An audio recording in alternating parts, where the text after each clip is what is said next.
Մեթյու Հենրի, ամենօրյա ընթերցանություն, օր փետրվարի 1։ Եվ նրանց ասաց. գնացեք բոլոր աշխարհ,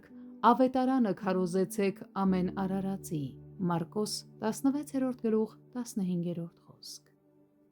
Հովնանը չպետք է իր պատգամը շշնջար մի անկյունում, այլ այն հռչակեր Նինվեի փողոցներում, ով ականջ ուներ, պիտի լսեր, թե ինչ էր Աստված իր մարգարեի միջոցով ասում այդ ամբարիշտ քաղաքի դեմ։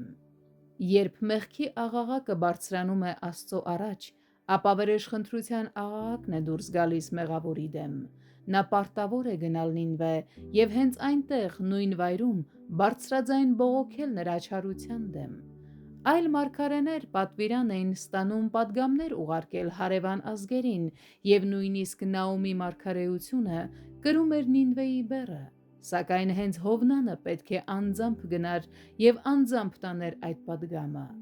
Վեր կացեք եւ նվիրվեք ձեր կոչմանը մարգարեին վայել արագությամբ, քաջությամբ եւ վճռականությամբ։ Վեր կացեք եւ գնացեք Նինվե։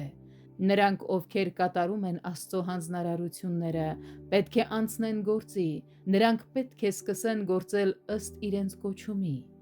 Մարգարեները նախ ուղարկվեցին Իսրայելի տան կորած ոչխարներին, սակայն հետո ոչ միայն նրանց։ Նրանք ունեին երեխաների հացը, սակայն Նինվեն կերակրվում էր փշրանքներով։ Այստեղ պետք է նշենք, որ մեղքը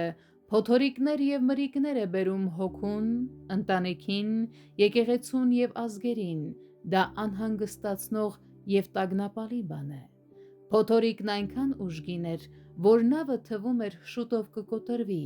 նավաստիները կործանումից բացի ոչինչ չէին սպասում։ Այդ նույն ծովում, նույն ժամանակին կային նաեւ այլ նավեր, սակայն թվում էր, թե այն նավը, որի մեջ Հովնանն էր, առավել մեծ վտանգի մեջ էր, քան մյուսները։ Այս քամին ուղարկվեց Հովնանի ետևից, նրան նորից Աստծուն եւ իր պարտականություններին ետ բերելու համար։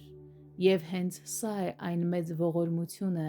երբ մեզ ուղղում է Տերը եւ կանչում դեպի տուն, երբ մենք շեղվում ենք, թեև դա տեղի է ունենում փոթորկի միջոցով։